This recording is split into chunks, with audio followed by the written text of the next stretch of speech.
ಸಿದ್ದರಾಮಯ್ಯನವರು ನಿದ್ದೆರಾಮಯ್ಯ ಆಗೋದನ್ನ ಬಿಟ್ಟು ಸ್ವಲ್ಪ ಜನಗಳ ಕಡೆ ಗಮನ ಕೊಡಿ. ನಿಮ್ಮ ಈ ಭ್ರಷ್ಟಾಚಾರ ಮಾಡ್ತಾ ಇರುವಂಥ ಸರ್ಕಾರದ ಮಂತ್ರಿಗಳಿರ್ಬೋದು, ಇವರೆಲ್ಲರದನ್ನ ನೋಡ್ತಾ ಇದ್ದೀರಿ, ನಾವು ಕಣ್ಮುಂದೆನೇ ನೋಡ್ತಾ ಇದ್ದೀವಿ. ಅದು ಬಿಟ್ಟು ಇರೋವಂಥ ಅವಧಿ ನನಗೆ ಗೊತ್ತಿಲ್ಲ. ನವಂಬರ್ ಅಂತ ನಾವು ಆಲ್ರೆಡಿ ಡೇಟ್ ನಾನು ಫಿಕ್ಸ್ ಮಾಡಿದ್ದೀನಿ. ನವಂಬರ್ ಮುಹೂರ್ತ ಫಿಕ್ಸ್ ಆಗಿದೆ. ಆ ನವಂಬರ್ ಒಳಗಡೆ ಒಳಿತು ಮಾಡು ಮನುಷ್ಯ, ನೀ ಇರೋದು 3 ದಿವಸ ಅನ್ನಂಗೆ ನೀ ಇರೋದು 6 ತಿಂಗಳು.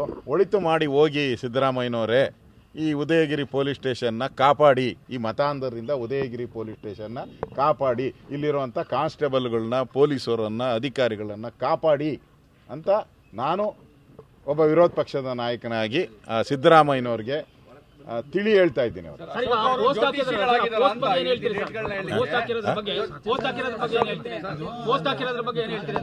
ನೋಡಿ, ಈ ಘಟನೆ ಇಡೀ ಕರ್ನಾಟಕ ತಲೆ ತಗ್ಗಿಸುವಂತ ಘಟನೆ.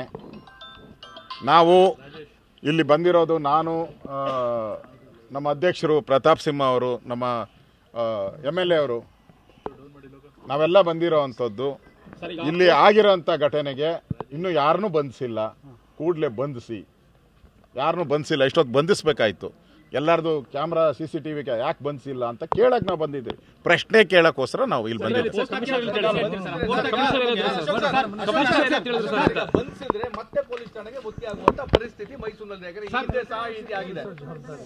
ಅದು ಈ ಸರ್ಕಾರ ಬದುಕಿದೆಯಾ ಸತ್ತಿದೆಯಾ ಅನ್ನೋದಕ್ಕೆ ಎಕ್ಸಾಂಪಲ್ ಆಗ್ತದೆ.